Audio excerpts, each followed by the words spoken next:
आज प्लास्टिक आपल्या जीवनाचा अविभाज्य भाग झालाय, पण त्याच्या अतिरेकी वापरामुळे आपल्या दैनंदिन जगण्यात अनेक अडचणी निर्माण होऊ शकतात. प्लास्टिक पिशव्या वापरण्यात तारतम्य न ठेवल्यास सांडपाण्याच्या व्यवस्थेत अडथळे निर्माण होतात आणि आपल्याला अनेक संकटांना सामोरं जावं लागू शकतं.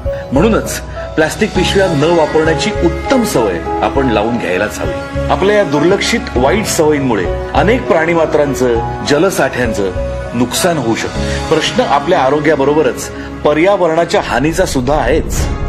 आपण जबाबदारीने सहकार्य करायला हवं. प्लास्टिक पिशव्यांच्या ऐवजी कापडी पिशव्या, कागदी पिशव्या वापरायला हव्यात. त्यामुळे विघटन न होणाऱ्या प्लास्टिक पिशव्यांमुळे आपली शहरं तुंबणार नाहीत आणि आरोग्यदायी सुंदर शहर आपल्या वाट्याला येईल. चला करू नवी सुरुवात.